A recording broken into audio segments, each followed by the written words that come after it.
എൻ്റെ ലൈഫിൽ എക്സ്പെക്റ്റ് ചെയ്യാത്തൊരു മൊമെൻ്റാണ് ഇപ്പോൾ നടന്നുകൊണ്ടിരിക്കുന്നത്. ഇങ്ങനൊരു പ്രസ് മീറ്റ് പോയിട്ടൊരു 10th എനിക്ക് കംപ്ലീറ്റ് ചെയ്യാൻ പോലും പറ്റുമോയെന്ന് എനിക്ക് ഒട്ടും ഉറപ്പില്ലാത്തൊരു ഇതായിരുന്നു. എന്നെ കുറച്ച് പാസ്റ്റിലുണ്ടായിരുന്നു ആ ഒരു ടൈം. ഞാൻ 5ാം ക്ലാസ് വരെയും എല്ലാ കാര്യങ്ങളും സ്പോർട്സ് അങ്ങനെ എല്ലാ എക്സ്ട്രാ കരിക്കുലം ആക്ടിവിറ്റീസും നന്നായിട്ട് ചെയ്യുമായിരുന്നു. എല്ലാത്തിലും ഫസ്റ്റൊക്കെ അടിക്കി വെക്കുമായിരുന്നു. എല്ലാം നോർമലി പോയിക്കൊണ്ടിരിക്കുന്ന ടൈമിലാണ് പെട്ടെന്ന് ഒരു ദിവസം തൊട്ട് ഞാൻ ചെയ്യുന്ന കാര്യങ്ങളൊന്നും എനിക്ക് ചെയ്യാൻ പറ്റുന്നില്ല. വീട്ടിൽ ഞാൻ പറഞ്ഞപ്പോൾ എനിക്ക് തോന്നുന്നതാണ്, വലുതാവുന്നതിൻ്റെ എന്തൊക്കെയൊക്കെയോ മാറ്റങ്ങളാണ്, അങ്ങനെ നിസ്സാരമായിട്ട് അവരത് പറഞ്ഞു. നമ്മളും അങ്ങനെ തന്നെ വിചാരിച്ചു. പക്ഷെ പോകെ പോകെ ഞാൻ നന്നായിട്ട് ഡാൻസൊക്കെ കളിക്കുമായിരുന്നു. പക്ഷെ എനിക്ക് അതിന് ശേഷം ഒരു 6th ഒക്കെ ആയിക്കഴിഞ്ഞപ്പോൾ ഡാൻസ് ഒന്നും കളിക്കാൻ പറ്റുന്നില്ല. പിന്നെ വീഴാൻ തുടങ്ങുന്നു.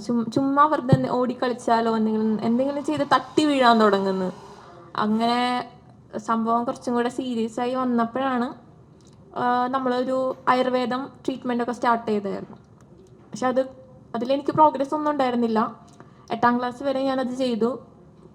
ഉണ്ടായിരുന്ന കണ്ടീഷൻ കുറച്ചും കൂടെ അങ്ങ് ഇതാവുന്നല്ലാതെ ഒരു പ്രോഗ്രസ്സും എനിക്ക് അതിൽ നിന്ന് ഉണ്ടായിട്ടില്ല. പിന്നെ പതിയെ കാര്യങ്ങളൊക്കെ കൈവിട്ട് പോയി തുടങ്ങി. ബെഡിൽ നിന്ന് എണീറ്റ് ഒരടി പോലും നടക്കാൻ പറ്റുന്നില്ല. അത്രയും നാൾ ഞാൻ ഭയങ്കര മെലിഞ്ഞൊക്കെ ഇരുന്നു. ഇത് തുടങ്ങിയതിന് ശേഷം പെട്ടെന്ന് ഒരു ബോഡി തടി വയ്ക്കാൻ തുടങ്ങി. പിന്നെ എനിക്ക് നടക്കാൻ പറ്റുന്നില്ല. ഭയങ്കര ലൈഫിലെ വേറൊരു വൃത്തികെട്ടൊരവസ്ഥയിലേക്ക് കാര്യങ്ങൾ പോയി തുടങ്ങി. എന്ത് ചെയ്യണം, ആരോട് പറഞ്ഞത് ശരിയാവും എന്നറിയില്ല. അങ്ങനെ അവിടെ അടുത്തുള്ളൊരു ഓർത്തോ ഡോക്ടറെ പോയി കണ്ടു. ആൾ പറഞ്ഞു സർജറി ചെയ്യണം. അങ്ങനെ പല പല ഡോക്ടേഴ്സിനെ പോയി കണ്ടു. റിനി മെഡിസിറ്റി പോലെ ഇവിടെ ഈ എറണാകുളത്തെല്ലാം എല്ലാ ഹോസ്പിറ്റലുകളിലും ഞങ്ങൾ പോയി. ആർക്കും ഷുഗറില്ല. സർജറി ചെയ്താലും 30% ഒക്കെ വരത്തുള്ളൂ, ചിലപ്പോൾ നടക്കത്തില്ല, അങ്ങനെയൊക്കെ പറഞ്ഞു. ലൈഫിലെല്ലാ പ്രതീക്ഷകളും കൈവിട്ട് എല്ലാം പോയി നിൽക്കുന്ന ടൈമിലാണ് ഞാൻ ഈ ഹോസ്പിറ്റലിലേക്ക് വരുന്നത്.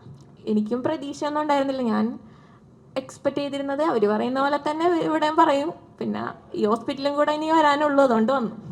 പക്ഷേ ഞാൻ വിചാരിച്ചതായിരുന്നില്ല ഇവിടെ ഞാൻ വന്ന് കയറുന്ന അവസ്ഥ കണ്ടപ്പോൾ തന്നെ കൃഷ്ണമ്മ ഡോക്ടർ, അതൊരു ഡോക്ടറുടെ സ്ഥാനത്തായിട്ട് എനിക്കൊന്നും തോന്നിയില്ല. ഭയങ്കരമായി നമ്മുടെ ഫാമിലിയിലുള്ള ഒരാൾ നമ്മൾ എന്താ പറ്റി, അങ്ങനെ നമ്മളൊന്നും പറഞ്ഞിട്ടൊന്നുമില്ല എന്താ സംഭവം. എങ്ങനെ വന്നപ്പോൾ തന്നെ എന്താ പറ്റി, അങ്ങനെ എണീറ്റ് വന്ന് നോക്കുകയൊക്കെ ചെയ്തു. ബാക്കി എല്ലാ ഡോക്ടേഴ്സും എന്നെ ഫ്രണ്ടിൽ നിർത്തിയിട്ട് ഇത്ര പെർസെൻറ്റേജേ കിട്ടത്തുള്ളൂ, കുട്ടി ചിലപ്പോൾ നടക്കത്തില്ല, അങ്ങനെ ഇങ്ങനെയൊക്കെ പക്ഷെ ഡോക്ടർ എന്നോടൊന്നും പറഞ്ഞില്ല. എന്നെ പുറത്തേക്ക് വിട്ട് പാരൻസിനോടായിട്ടാണ് എന്തൊക്കെയോ സംസാരിച്ചതെന്ന്. അങ്ങനെയാണ് ഞങ്ങൾ സർജറി വേണം, ഇല്ലാതെ പറ്റത്തില്ല എന്നൊരവസ്ഥ വന്ന് നമ്മളിവിടെ തന്നെ പെട്ടെന്ന് തന്നെ സർജറി ചെയ്തു. 8th വെച്ച് ജൂലൈ സംതിങ് ആ ഒരു മന്തിലാണ് സർജറി ചെയ്തത്. പിന്നെ സർജറി ചെയ്ത് കഴിഞ്ഞ് ഒരു വർഷം ഞാൻ ഫുൾ ബെഡ് റെസ്റ്റ് ആയിരുന്നു. വീട്ടിൽ തന്നെ ഫുൾ കിടപ്പൊക്കെ ആയിരുന്നു. വീട്ടിൽ തന്നെ എന്നോ ഞാൻ പഠിപ്പൊക്കെ ചെയ്ത്. പിന്നെ പതിയെ പതിയെ ഫിസിയോതെറാപ്പി സ്റ്റാർട്ട് ചെയ്ത് അത് പ്രോഗ്രസ് ആയി വന്ന് ഇപ്പോൾ കാണുന്ന ഒരു ഇതിലേക്ക് ഞാൻ എത്തി. എനിക്കപ്പോൾ അന്നൊന്നും എനിക്ക് സത്യം പറഞ്ഞാൽ ഇങ്ങനൊരു ഡിസീസ് ഉണ്ടെന്ന് തന്നെ അവിടെ ആർക്കും അറിയത്തില്ല. എനിക്കും അറിയത്തില്ല, ഫാമിലിയിലും അറിയത്തില്ല, അങ്ങനെ ആർക്കും അധികം അറിയത്തില്ല ഇങ്ങനെ ഒരു ഡിസീസ് വരും അങ്ങനെ ഒന്നും. പക്ഷെ അത് വന്നു കഴിഞ്ഞിട്ടുണ്ടായിരുന്ന ആ ഒരു കോൺസിക്വൻസ് ഭയങ്കര ഇതായിരുന്നു. കാരണം നമുക്ക് യൂറിൻ കൺട്രോൾ ചെയ്യാനോ മോഷൻ കൺട്രോൾ ചെയ്യാനോ, ഇപ്പോൾ ഇവനൊരു സ്ഥലത്തേക്ക് പോകാൻ പോലും നമ്മൾക്ക് ആ ഒരു ചെറിയ പ്രായത്തിൽ മടുപ്പ് തോന്നിക്കുന്ന രീതിയിലേക്ക് കാര്യങ്ങളൊക്കെ പോയിട്ടുണ്ടായിരുന്നു. പക്ഷെ ഇപ്പോൾ അതിലും എല്ലാം മച്ച് ബെറ്ററായി. ഇപ്പോൾ എൻ്റെ ആഗ്രഹം പോലെ തന്നെ ഇവിടെ ഞാനിപ്പോൾ തൃശ്ശൂർ മെഡിക്കൽ കോളേജിൽ ഡോക്ടേഴ്സ് പറഞ്ഞ പോലെ തന്നെ ഫസ്റ്റ് ഇയർ ഞാനിപ്പോൾ 3 വീക്കായിട്ടുള്ളൂ ക്ലാസ് തുടങ്ങിയിട്ടപ്പോൾ. ഞാൻ അവിടെ ഇപ്പോൾ പഠിക്കുകയാണ്. ആസ് യു വിഷ്, എല്ലാം നന്നായിട്ട് ഡോക്ടറായി വരട്ടെ എന്നാണ് ഞാനും ആഗ്രഹിക്കുന്നത്. ഇതാണ് പറയാനുള്ളത്.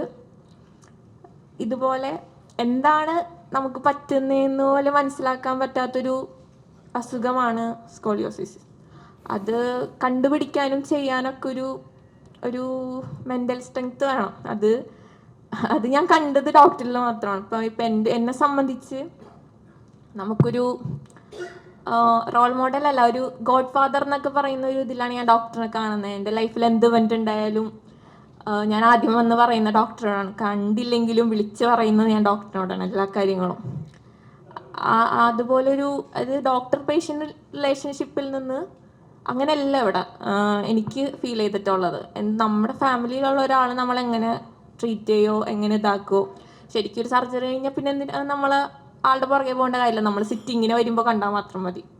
പക്ഷെ ഡോക്ടർ അങ്ങനെയല്ല, എപ്പോഴും മെസ്സേജ് അയക്കും, എങ്ങനെയുണ്ട്, എന്തെങ്കിലും കുഴപ്പമുണ്ടോ, ഇപ്പം കാണാൻ എങ്ങനെ ഇരിക്കുന്നു, അങ്ങനെയൊക്കെ പറഞ്ഞ് ഫോട്ടോ ഒക്കെ വാങ്ങി ഇപ്പം എങ്ങനെയുണ്ട് അങ്ങനെയൊക്കെ എപ്പോഴും ചോദിച്ചുകൊണ്ടിരിക്കും. സർജറി കഴിഞ്ഞാലും ആഫ്റ്റർ കെയർ ഡോക്ടർ നന്നായിട്ട് ശ്രദ്ധിക്കുന്ന ഒരു ഡോക്ടറാണ് കൃഷ്ണകുമാർ ഡോക്ടർ. അപ്പം അതുപോലെ നമ്മുടെ ലൈഫിൽ ശരിക്കും ആ ടൈമിൽ നമുക്ക് ഒന്നും അറിയാത്തൊരു പ്രായത്തിൽ ഭയങ്കര ഒരു പെയിൻഫുൾ ജേണി ആയിരുന്നു അത്. സ്കോളിയോസിസ് വന്നതിന് ശേഷമുള്ള ഒരു ജേണി. കാരണം ഞാൻ അത്രയും നാളും പോയിക്കൊണ്ടിരുന്നൊരു ഇതിൽ നിന്ന് എൻ്റയർലി ഡിഫറെൻ്റ് ആയിട്ട് ഞാൻ മാറി. എക്സ്ട്രോവേർട്ടായിരുന്ന ഞാൻ പതിയെ പതിയെ ഇൻട്രോവേർട്ടായി മാറിക്കൊണ്ടേ ഇരിക്കുകയായിരുന്നു. കാരണം എനിക്ക് സൊസൈറ്റീനെ ഫേസ് ചെയ്യാൻ പോലുള്ളൊരു കേപ്പബിലിറ്റി എല്ലാം പോയിട്ടുണ്ടായിരുന്നു. അങ്ങനെ ഒരു ടൈമിലാണ് ഞാൻ ഡോക്ടറെ മീറ്റ് ചെയ്യുന്നത്. അത് എൻ്റെ ലൈഫിലൊരു ടേണിങ് പോയിന്റ് ഉണ്ടാക്കിയത്. അതായത് എനിക്ക് ഡോക്ടറാണോ അങ്ങനത്തെ ഒരു ഫീല് കിട്ടിയത് ഡോക്ടറെ അടുത്ത് വന്നതിന് ശേഷമാണ്. കാരണം അതുപോലെയാണ് ഞങ്ങളെ ട്രീറ്റ് ചെയ്തിട്ടുള്ളത്. അപ്പോഴാണെങ്കിലും ഇപ്പോഴാണെങ്കിലും ഇപ്പം എത്ര അടുത്തിരുന്ന് സംസാരിക്കുന്നത് തന്നെ അത്രയും ഞങ്ങൾ തമ്മിൽ അത്ര ഒരു ബോണ്ട് വന്ന് തുടങ്ങി. അപ്പം എനിക്കൊരു എൻ്റെ ഫാദർ ഉണ്ടായിരുന്നപ്പോഴും ഇപ്പോഴും എനിക്ക് ആ ഫാദറിൻ്റെ ഒരു സ്ഥാനത്താണ് ഞാൻ പുള്ളിനെ എപ്പോഴും കാണുന്നത്. അതുകൊണ്ട് തന്നെ എൻ്റെ ലൈഫിൽ ഇങ്ങനെ അതൊരു ഡോക്ടറാണെന്ന് പറഞ്ഞ് തള്ളിക്കളയാൻ മാത്രം അങ്ങനെ പറ്റുന്ന ഒരു ഇതിലേക്കല്ല നിൽക്കുന്നത്. അപ്പം എൻ്റെ ഒരു ഇതെന്ന് വെച്ചാൽ എൻ്റെ ഇൻറ്റൻഷൻ എന്ന് വെച്ച് കഴിഞ്ഞാൽ ഇതുപോലെ ഒരുപാട് കുട്ടികളുണ്ടാവും ഇങ്ങനെ സ്കോളിയോസിസ് വന്നിട്ട് ഇങ്ങനെ സഫർ ചെയ്യുന്നവർ. അങ്ങനെയുള്ളവർ കണ്ടുപിടിച്ച് ട്രീറ്റ് ചെയ്യാൻ പറ്റാനായിട്ട് എൻ്റെ ചിലപ്പോൾ പാരൻസിന് ഇതിനെപ്പറ്റി അറിയാത്തതുകൊണ്ട് അവർ ചിലപ്പോൾ സമ്മതിച്ചെന്നിരിക്കില്ല. പിന്നെ എൻ്റെ ഫാദർ അങ്ങനെയായിരുന്നു. എൻ്റെ ഫാദർ സർജറി ഞാൻ സമ്മതിക്കത്തില്ലായിരുന്നു. കാരണം പുള്ളിക്ക് ഇങ്ങനെ കീറി മുറിക്കുന്നതൊന്നും ഭയങ്കര ബുദ്ധിമുട്ടുള്ള കാര്യമായിരുന്നു. കാരണം എന്നെ ഭയങ്കര കാര്യമായതുകൊണ്ട് നമ്മൾ കുറേ പറഞ്ഞിട്ടാണ് ആളിതിന് സമ്മതിച്ചത്. അപ്പോൾ അതുപോലെ ഓരോ പാരൻസ് ഉണ്ടാവും. അപ്പോൾ ആ സർജറിയുടെ ആ ഒരു ഇമ്പോർട്ടൻസ് മനസ്സിലാക്കിയിട്ട് ചെയ്യാൻ വേണ്ടിയിട്ട് മാക്സിമം ഞാൻ പറയുന്നത് കേട്ടിട്ടെങ്കിലും അവരുടെ ലൈഫിൽ ഇനീഷ്യൽ സ്റ്റേജിൽ നിന്ന് അത് മാറ്റിയെടുക്കാൻ പറ്റുകയെന്നുണ്ടെങ്കിൽ അത്രയും ബെറ്റർ ആയിരിക്കും. കാരണം ഞാൻ ഈ ഒരു ഇത് വന്നതിന് ശേഷം ഒരുപാട് ഭയങ്കര ഒരു പെയിൻഫുൾ ജേർണി കൂടെ പോയിട്ടുള്ള. പക്ഷേ എനിക്കിത് അത്രത്തോളം വാക്കുകളിൽ കൂടെ പറയാൻ പറ്റുമെന്ന് എനിക്കറിയില്ല. അത്രയും ലെവൽ ഇപ്പം കണ്ടേക്കുന്നത് എൻ്റെ അമ്മയപ്പൊക്കെ ആയിരിക്കും കണ്ടിട്ടുള്ളത് എൻ്റെ അവസ്ഥ എന്താണെന്ന്. ആ ചെറിയൊരു 13-14 വയസ്സിൽ തന്നെ മരിക്കണം എന്നൊരു സെറ്റപ്പിലേക്ക് മൈൻഡ് പോയിട്ടുള്ളൊരു ടൈമായിരുന്നു അത്. അത്രയും ലൈഫിൽ ആ ഒരു അസുഖം നമ്മളെ ഇതാക്കിയിട്ടുണ്ടായിരുന്നു. അപ്പോൾ ഇപ്പം അതൊക്കെ വെച്ച് നോക്കുമ്പോഴത്തേക്കും ഞാൻ എൻ്റെ ഒരു ഡ്രീം മൊമെൻറ്റിൽ കൂടെയാണ് ഞാൻ കടന്നു പോകുന്നത്. ഇപ്പം ഞാനിവിടെ ഫസ്റ്റ് ഇയർ പഠിക്കുന്നു. അതോടൊപ്പം ഇങ്ങനൊരു ഇത്രയും സർജറീസ് ഒക്കെ ചെയ്ത് ഇത്രയും ഫേമസ് ആയിട്ടുള്ള ഡോക്ടേഴ്സിൻ്റെ കൂടെയാണ് ഞാനിപ്പോൾ ഒരു വേദി പങ്കിടുന്നത്. ഇതൊക്കെ വലിയൊരു സന്തോഷമുള്ള കാര്യമാണ്, എല്ലാവർക്കും കിട്ടുന്ന കാര്യമല്ല. അപ്പം ഞാൻ എല്ലാവരോടും അവിടെ ഇരിക്കുന്നവരോടും കൃഷ്ണകുമാർ ഡോക്ടർ മാത്രമല്ല, ഇതിൻ്റെ ബാക്കിൽ കീർത്തി ഡോക്ടർ, ഇവിടെ ഉണ്ടായിരുന്ന നഴ്സസ്, സ്റ്റാഫ്സ് എല്ലാവരും ഭയങ്കര. പിന്നെ ഒരു ഇൻസിഡൻറ്റ് പറയാം. സർജറി കഴിഞ്ഞ് നമ്മളെ സർജിക്കൽ ICUലേക്ക് ഷിഫ്റ്റ് ചെയ്ത് കഴിഞ്ഞപ്പോൾ എനിക്ക് എൻ്റെ ബോധമൊക്കെ വന്നു കഴിഞ്ഞപ്പോൾ എനിക്ക് ആദ്യം തോന്നിയത് ചായയും കേക്കും കഴിക്കാനാണ്. അതെനിക്ക് എൻ്റെ അമ്മ തരണം തന്നെ ഇരുന്ന ആഗ്രഹം. ഞാൻ എന്നിട്ട് അവിടെ പറയുകയും ചെയ്തു, അമ്മനെ കാണണം, കഴിക്കണം. പക്ഷേ ഡോക്ടർ അത്രയും തിരക്കിൻ്റെ ഇടയിൽ വന്ന് എനിക്ക് ആ ചായയും കേക്കും വായിൽ വെച്ച് തന്നു. അതെല്ലാവർക്കും കിട്ടുമെന്നൊന്നും എനിക്കറിയത്തില്ല. പക്ഷേ അമ്മേനെ വിളിച്ച സ്ഥാനത്ത് ഡോക്ടറാണ് അത് വന്നൊക്കെ ചെയ്ത്. അങ്ങനെയൊക്കെ ചെറിയ ചെറിയ ഭയങ്കര മെമ്മറീസുള്ള കുറേ മൂമെൻറ്റ്സ് ഇതിൻ്റെ ഇടയിൽ. എത്ര പേർക്ക് ഇതൊന്നും അറിയുമെന്ന് എനിക്കറിയില്ല. അത്രയും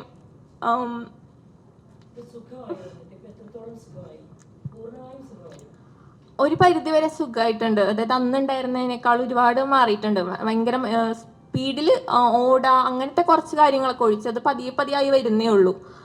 ഡോക്ടർ പറഞ്ഞിട്ടുണ്ടായിരുന്നു ഇത് സർജറി കഴിഞ്ഞാലും കുറച്ച് ടൈം എടുക്കും ഇത് ശരിയായി വരാനായിട്ട്. അപ്പം അതിൻ്റെ അങ്ങനെ ചെറിയ ചെറിയ ഒരു ഇതൊഴിച്ച് ബാക്കിയെല്ലാം എൻ്റെ കാര്യങ്ങൾ എനിക്ക് സ്വന്തമായിട്ട് ചെയ്യാൻ പറ്റുന്നുണ്ട്. അന്ന് എനിക്ക് ചെയ്യാൻ പറ്റാതിരുന്ന എല്ലാ കാര്യങ്ങളും എനിക്ക് ഇപ്പം ഒറ്റയ്ക്ക് ചെയ്ത് ഒരു സ്ഥലത്ത് ഒറ്റയ്ക്ക് പോയി വരാനും എൻ്റെ സ്വന്തം കാര്യങ്ങൾ ഞാൻ ഹോസ്റ്റലിലായാലും ആരെയും ബുദ്ധിമുട്ടിക്കാതെ സ്വന്തം കാര്യങ്ങൾ ചെയ്യാനുള്ള ഒരു കേപ്പബിലിറ്റി എനിക്ക് ആയിട്ടുണ്ട് ഇപ്പോൾ.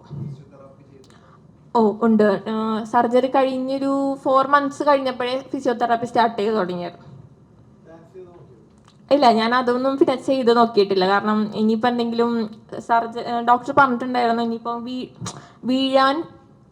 വീഴാനൊരു അവസരം ഉണ്ടാക്കരുത്. അപ്പോൾ അതുകൊണ്ട് ഞാൻ അതൊന്നും നോക്കിയിട്ടില്ല. പിന്നെ ഫുൾ കോൺസെൻട്രേഷൻ സ്റ്റഡീസിലായിരുന്നു. അത് ഫിസിയോതെറാപ്പി സ്റ്റാർട്ട് ചെയ്തൊരു 6-7 months ഒക്കെ കഴിഞ്ഞതിന് ശേഷം ഞാൻ കാലിഫർ ഇട്ട് നടക്കാൻ തുടങ്ങി. പിന്നെ പതിയെ ഒരു 1 year ഒക്കെ കഴിഞ്ഞപ്പോഴാണ് സ്വന്തമായിട്ട് നടക്കാൻ തുടങ്ങി.